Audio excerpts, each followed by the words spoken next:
Chapter number 12 के मैं अपने सेकंड पार्ट को स्टार्ट करूंगा। सेकंड पार्ट यहाँ पे मेरे पास इलेक्ट्रिक इंटेंसिटी से रिलेटेड है। इलेक्ट्रिक इंटेंसिटी तो आप तमाम लोगों ने पढ़ा होगा, इलेक्ट्रिक इंटेंसिटी क्या होता है। अब इसके बिल्कुल बेसिक से स्टार्ट करेंगे। पहले इलेक्ट्रिक इंटेंसिटी की आपके सामने डेफिनेशन आ जाएंगी, फिर इसके फॉर्मूले वगैरह की भी बात करेंगे। जो फॉर्मूला आपके सामने आता रहेगा वो चीजें मैं आपको बताता रहूंगा। स्टार्ट करते हैं इसको। सबसे पहला एमसीक्यू लिखा हुआ है आपके सामने, वो इलेक्ट्रिक इंटेंसिटी की डेफिनेशन को ही बताना चाह रहा है। आप पढ़ो जरा क्या लिखा हुआ है एमसीक्यू।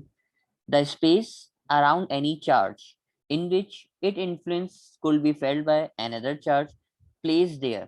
मतलब आपने अगर एक चार्ज रखा है, इस चार्ज के अराउंड वो जगह जहाँ पे दूसरा चार्ज जो है वो फोर्स को एक्सपीरियंस करेगा। यानी कोई और चार्ज आप लेकर आए, इस चार्ज के ऊपर फोर्स एक्ट करेगी, ये इसको रिपेल करेगा, अगर नेगेटिव होगा तो अट्रैक्ट करेगा। तो वो जगह जहाँ पे कोई भी चार्ज, यानी वो लिखा हुआ ना एमसीक्यू के स्टार्ट में, द स्पेस, यानी वो जगह जहाँ पे एक चार्ज दूसरी चार्ज के ऊपर फोर्स लगाएगा या उसके इफेक्ट को महसूस करेगा, उस फील्ड को, उस जगह को बेटा आप बोलते हो इलेक्ट्रिक फील्ड इंटेंसिटी। यानी ये चीज कहलाती है इलेक्ट्रिक इंटेंसिटी। इलेक्ट्रिक इंटेंसिटी की आप लोगों ने डेफिनेशन भी पढ़ी है, तो डेफिनेशन पढ़ ली, डेफिनेशन आपने याद भी की होगी। इलेक्ट्रिक इंटेंसिटी का फॉर्मूला मेरे पास क्या है, फॉर्मूला मैं आपसे शेयर करता हूँ। बेटा इलेक्ट्रिक इंटेंसिटी का फॉर्मूला होता है E is equal to F upon q. ये आप तमाम लोगों ने फॉर्मूला पढ़ा होगा, E is equal to F upon q, force per unit charge. अब आप देखो इसकी डेफिनेशन यहाँ से भी बन सकती है कि ऊपर आपने फोर्स रखा है, नीचे आपने चार्ज रखा है, और बेटा किसी भी चीज को डिवाइड करने को आप बोलते हो पर, तो इसकी डेफिनेशन क्या बनेगी, force per unit charge. Definition क्या बनेगी, फोर्स पर यूनिट चार्ज। और आपने इलेक्ट्रिक इंटेंसिटी का फॉर्मूला ड्राइव किया था पॉजिटिव चार्ज से। तो अब आप सेकंड एमसीक्यू अगर पढ़ोगे, सेकंड एमसीक्यू रीड करो क्या लिखा हुआ है। सेकंड एमसीक्यू में आपसे कहा, electric field intensity at any point surrounding the charge q is defined as. अब आप देखो, पहला ऑप्शन नहीं हो सकता, ऑप्शन नंबर ए, क्योंकि उसने बोला है charge per unit time, charge को टाइम से थोड़ी डिवाइड करना है। सेकंड, सी में ऑप्शन में लिखा हुआ है force per unit area, force per unit area भी नहीं है। आप बोलेंगे सर ऑप्शन नंबर बी नजर आ रहा है, ऑप्शन बी पढ़ो, तो ऑप्शन बी में क्या लिखा हुआ है, force per unit positive charge. यानी फोर्स को अगर आप डिवाइड करोगे किससे, चार्ज से, तो ये चीज कहलाती है इलेक्ट्रिक इंटेंसिटी। इसी तरह का, इसी की जो बेसिक है, जो इलेक्ट्रिक इंटेंसिटी की बेसिक्स हैं, इसी का तीसरा एमसीक्यू लिखा हुआ है कि बताइए इनमें से कौन सी वेक्टर क्वांटिटी है। तो इलेक्ट्रिक चार्ज तो स्केलर क्वांटिटी है, क्योंकि इसका मैग्नीट्यूड होता है, कोई डायरेक्शन नहीं होती, चार्ज या तो पॉजिटिव होगा या नेगेटिव होगा। इलेक्ट्रिक करंट भी बेटा हमारे पास स्केलर क्वांटिटी है, इलेक्ट्रिक पोटेंशियल भी हमारे पास स्केलर क्वांटिटी है। इन चार ऑप्शंस में से वाहिद जो क्वांटिटी नजर आ रही है, जो वेक्टर क्वांटिटी है, वो है मेरे पास कौन, इलेक्ट्रिक फील्ड इंटेंसिटी। याद है ना, आप लोगों ने इलेक्ट्रिक फील्ड इंटेंसिटी पर निकालना सीखी होंगी।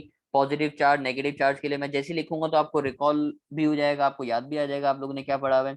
याद है, मैं आपको पढ़ाता था बेटा, पॉजिटिव चार्ज बनाओगे तो पॉजिटिव की डायरेक्शन कैसी होती है, तो आप बोलेंगे सर पॉजिटिव की डायरेक्शन होती है आउटवर्ड, इस तरीके से। आप बोलेंगे यस सर, पॉजिटिव की डायरेक्शन आउटवर्ड होती है। और अगर मैं आपसे बात करूंगा नेगेटिव चार्ज की, नेगेटिव की डायरेक्शन बताइए, तो आप बोलेंगे सर नेगेटिव की डायरेक्शन हो जाएगी मेरे पास इनवर्ड, यानी अंदर की तरफ।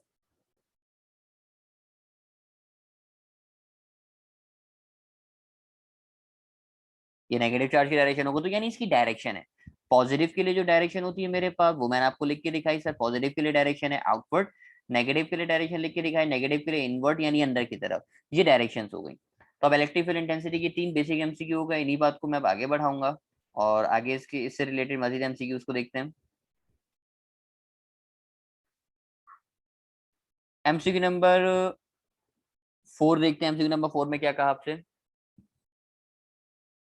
In SI units electric field intensity is measured in. मतलब इलेक्ट्रिक फील्ड इंटेंसिटी का यूनिट क्या होता है। अब देखो ये जो एमसीक्यूज है ना, ये सारे एमसीक्यूज बेसिक बेसिक एमसीक्यूज आपके कॉन्सेप्ट को रिवाइज करवा रहा है। मैं आपको इसका यूनिट निकालना सिखाता हूँ। देखो इलेक्ट्रिक फील्ड इंटेंसिटी का फॉर्मूला है ना, फोर्स अपॉन एरिया। ये इलेक्ट्रिक फील्ड इंटेंसिटी का फॉर्मूला है मेरे पास, एफ अपॉन क्यू। अब इसकी यूनिट्स निकाल के देखता हूँ मैं। सर फोर्स का यूनिट जो होता है मेरे पास वो होता है न्यूटन। चार्ज का जो यूनिट होता है वो क्या होता है, चार्ज का यूनिट होता है कूलम। तो इलेक्ट्रिक फील्ड इंटेंसिटी का जो यूनिट बन रहा है वो यूनिट क्या बन रहा है, तो आप बोलेंगे सर यूनिट बनता हुआ नजर आ रहा है न्यूटन पर कूलम।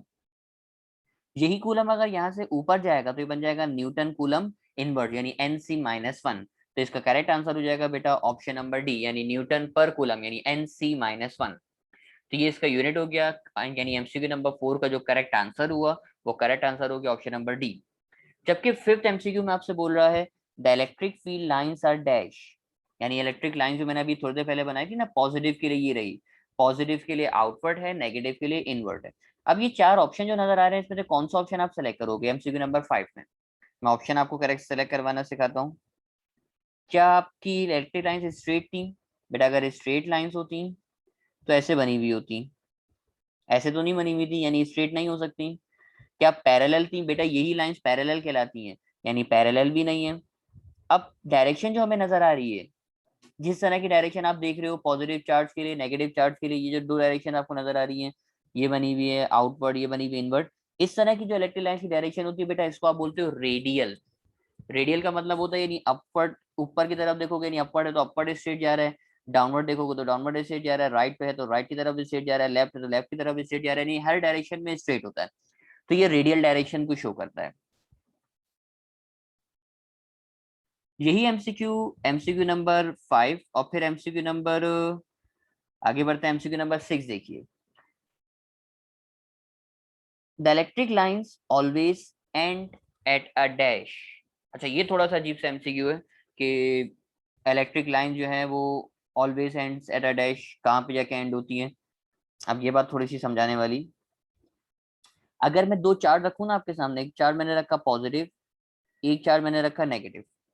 अगर मैं इस तरीके से चार्ज रखूँ तो आपकी जो मैग्नेटिक लाइंस हैं, देखो पॉजिटिव के लिए तो आउटवर्ड इस तरह से होती है, बिल्कुल सही है, ये आउटवर्ड होगी। लेकिन ये जो इसकी आउटवर्ड बनेगी ये इस तरीके से बनी हुई होगी, यानी एक की आउटवर्ड, एक की तरफ से आउटवर्ड जा रही होगी और एक की तरफ से इनवर्ड, यानी इन दोनों के अंदर दरमियान फोर्स लग रही होगी। तो पॉजिटिव से नेगेटिव की तरफ इनवर्ड, जबकि ये अंदर की तरफ यहाँ से तो आ रही होगी। लेकिन जो सेंटर वाली आप लाइन देख रहे हो, सेंटर वाली लाइन आपको कैसी नजर आ रही है? सेंटर वाली लाइन को अगर आप गौर से देखो तो सेंटर वाली लाइन में आपको ऐसा नजर आ रहा है कि पॉजिटिव से आउटवर्ड जा रही है और नेगेटिव से इनवर्ड, यानी नेगेटिव के लिए अंदर की तरफ। यानी आपकी इलेक्ट्रिक लाइन जो है कहाँ पे जाके खत्म हो रही है? पॉजिटिव पे खत्म हो रही है या नेगेटिव पे खत्म हो रही है? तो आप बोलेंगे सर ये लाइन हमें ऐसा नजर आ रहा है कि नेगेटिव की तरफ खत्म हो रही है। तो एमसीक्यू नंबर 6 पढ़ो ना, एमसीक्यू नंबर 6 में क्या लिखा हुआ है? एमसीक्यू नंबर 6 में लिखा आपके सामने कि electric field lines always and at a dash, यानी कहाँ पे जाके एंड होंगी? तो आप बोलेंगे सर ये जहां पे जाके एंड होंगी वो क्या है? Negative charge. जैसे मैग्नेट में होता है ना, मैग्नेट की मैग्नेटिक लाइंस होती हैं नॉर्थ साउथ। मैग्नेटिक लाइंस कहाँ से स्टार्ट होती हैं? तो आप बोलेंगे सर नॉर्थ से स्टार्ट होती हैं। मैं बोलूंगा बेटा कहाँ पे जाके एंड होती है? तो आप बोलेंगे सर साउथ पे जाके एंड होती है। ऐसे ही होता है ना, नॉर्थ से स्टार्ट हुई, ये देखो ये पॉइंट नजर आ रहा, नॉर्थ से स्टार्ट हुई, नॉर्थ से चलती हुई आ रही है और आके खत्म कहाँ पे हो रही है? साउथ पे। सेम यहाँ पे नॉर्थ से स्टार्ट हुई, स्टार्ट होती है नॉर्थ से और बेटा एंड हो रही है कहाँ पे? साउथ पे। तो ये मैग्नेटिक लाइंस का भी याद रखना है कि मैग्नेटिक लाइंस स्टार्ट होती हैं नॉर्थ से, एंड होती हैं साउथ पे। और चार्ज का हो गया, इलेक्ट्रिक लाइंस स्टार्ट होती हैं पॉजिटिव से और एंड होती हैं नेगेटिव पे। एमसीक्यू नंबर 6 के बाद एमसीक्यू नंबर 7 देखिए। 7 एमसीक्यू में क्या कहा आपसे?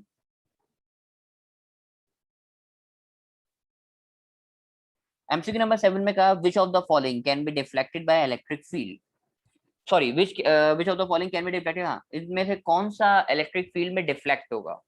देखो इलेक्ट्रिक फील्ड में वही डिफ्लेक्ट होगा जिसके ऊपर चार्ज हो, यानी डिफ्लेक्ट वो होगा विच हैज चार्ज, जिसके पास चार्ज होगा।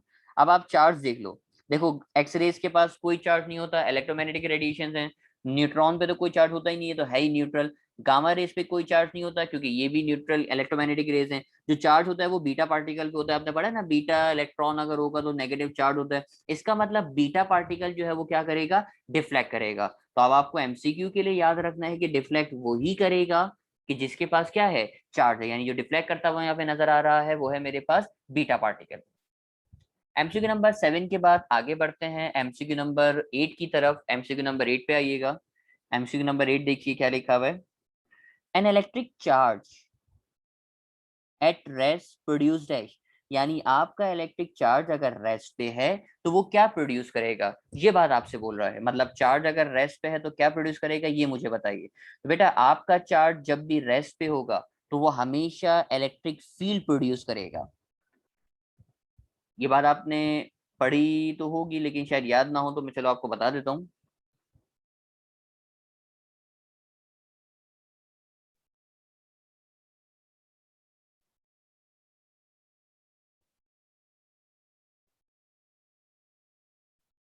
देखो दो पॉसिबिलिटीज हैं, चार्ज या तो रेस्ट पे है या चार्ज या तो मोशन में। अगर आपका चार्ज रेस्ट पे होगा तो ये प्रोड्यूस करेगा इलेक्ट्रिक फील्ड। और अगर आपका चार्ज होगा मोशन में यानी मूव कर रहा होगा, तो ये इलेक्ट्रिक फील्ड प्रोड्यूस नहीं करेगा, बल्कि ये प्रोड्यूस करेगा मैग्नेटिक फील्ड। यानी जब मोशन में होगा तो उसके पास उस वक्त इलेक्ट्रिक फील्ड नहीं होगी। अब इस बात को भी जरा जहन में रखना है, चार्ज अगर रेस्ट में है तो इलेक्ट्रिक फील्ड, चार्ज अगर मोशन में है तो मैग्नेटिक फील्ड। अब आप देख लो एमसीक्यू तो बड़ा मासूम सा था। एमसीक्यू में आपसे कहा can electric charge at rest produces dash, तो आप आंसर लगा देंगे बेटा इसका क्या, इलेक्ट्रिक फील्ड। एमसीक्यू नंबर 8 के बाद एमसीक्यू नंबर 9 पढ़िए। एमसीक्यू नंबर 9 क्या है?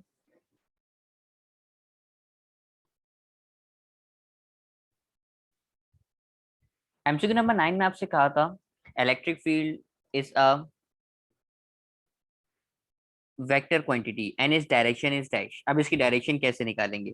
तो देखो इलेक्ट्रिक फील्ड का जो फॉर्मूला है ना, इलेक्ट्रिक फील्ड इंटेंसिटी का फॉर्मूला ये है, E is equal to F upon q. अब इसमें से जो वेक्टर क्वांटिटी है वो फोर्स है, और सेम यहाँ पे जो वेक्टर क्वांटिटी है वो है इलेक्ट्रिक इंटेंसिटी। अब जो डायरेक्शन फोर्स की होगी वही डायरेक्शन इलेक्ट्रिक इंटेंसिटी की होगी, यानी इलेक्ट्रिक इंटेंसिटी डिपेंड कर रहा है फोर्स पे। यानी जो डायरेक्शन फोर्स की वही डायरेक्शन इलेक्ट्रिक इंटेंसिटी की। तो अब आप डायरेक्ट अगर करेक्ट आंसर लगाओगे तो करेक्ट आंसर मेरे लिहाज से जो मुझे आंसर लग रहा है वो है ऑप्शन नंबर डी, यानी along the direction of force. क्योंकि जो डायरेक्शन आपके पास फोर्स की होगी वही डायरेक्शन होगी मेरे पास किसकी, इलेक्ट्रिक इंटेंसिटी की। तो ये एमसीक्यू नंबर 9 था। एमसीक्यू नंबर 9 के बाद आगे बढ़ते हैं एमसीक्यू नंबर 10 की तरफ। एमसीक्यू नंबर 10 में आपसे कहा the force experience by a charge of exponential -5 coulomb. ये जो आपको वैल्यू दे रहा है ये चार्ज की वैल्यू दे रहा है। Place at a place at a point इस एक्सपोनेंशियल -5 न्यूटन। बेटा न्यूटन से पहचानो, न्यूटन का मतलब वो क्या दे रहा है, फोर्स दे रहा है। और आपसे मांग रहा है इलेक्ट्रिक फील्ड इंटेंसिटी, मतलब ई निकाल के दिखा दो। बड़ा आसान सा एमसीक्यू हो गया आपके लिए ये तो। ई का फॉर्मूला होता है E is equal to F upon q. बेटा फोर्स की वैल्यू वो दे रहा है एक्सपोनेंशियल -5, चार्ज की वैल्यू भी दे रहा है एक्सपोनेंशियल -5। दोनों आपस में कैंसिल हो जाएंगे तो आंसर आएगा 1, और इसका यूनिट होता है न्यूटन पर कूलम। और न्यूटन पर कूलम का मतलब करेक्ट आंसर जो मुझे नजर आ रहा है वो ऑप्शन नंबर डी है। आप जज्बाती हो कि ऑप्शन नंबर बी भी लगा सकते थे, लेकिन बी में आंसर करेक्ट नहीं हो सकता क्योंकि न्यूटन कूलम लिखा हुआ है, और हमें जो आंसर चाहिए वो न्यूटन पर कूलम है। यानी बी ऑप्शन का यूनिट गलत है, इसलिए ऑप्शन नंबर डी इसका करेक्ट होगा। एमसीक्यू नंबर 10 के बाद एमसीक्यू नंबर 11 मुझे नजर आ रहा। MCQ number 11, intensity of an electric field. अच्छा जी, आप लोगों ने इलेक्ट्रिक फील्ड इंटेंसिटी के दो फॉर्मूले पढ़े। एक तो है एफ अपॉन क्यू, ये तो आपने पढ़ा हुआ है। दूसरा फॉर्मूला ये होता है जो आपने ड्राइव किया था, इसी की डेरिवेशन में नोट्स में लिखी हुई है आपके पास, ई इज इक्वल टू के क्यू अपॉन आर स्क्वायर। यानी इलेक्ट्रिक फील्ड इंटेंसिटी और डिस्टेंस का बेटा आपस में जो रिलेशन नजर आ रहा है ये रिलेशन डायरेक्ट है या इनवर्स है? तो आप बोलेंगे सर इन दोनों का जो रिलेशन नजर आ रहा है वो है इनवर्स रिलेशन, यानी e inversely proportional to r square. यानी जितना ज्यादा आप चार्ज से दूर जाते रहोगे, डिस्टेंस बढ़ाते रहोगे, उतनी कम आपके पास क्या होती रहेगी, इलेक्ट्रिक इंटेंसिटी। अब आप आंसर चेक कर लो, आप आंसर चेक करो इसमें करेक्ट आंसर कौन सा होगा। Option number A B C D, electric field intensity.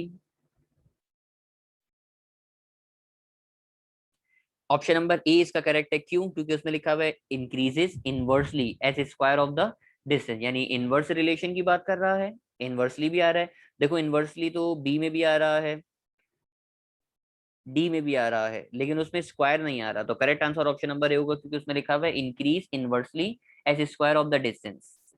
MCQ number 11 के बाद अगर मैं आपसे आऊं एमसीक्यू नंबर 12 पे, तो एमसीक्यू नंबर 12 बिल्कुल सेम एमसीक्यू है एमसीक्यू नंबर 11 की तरह। एमसीक्यू नंबर 11 की तरह कैसे, तरह एमसीक्यू नंबर 11 को भी देख लेते हैं।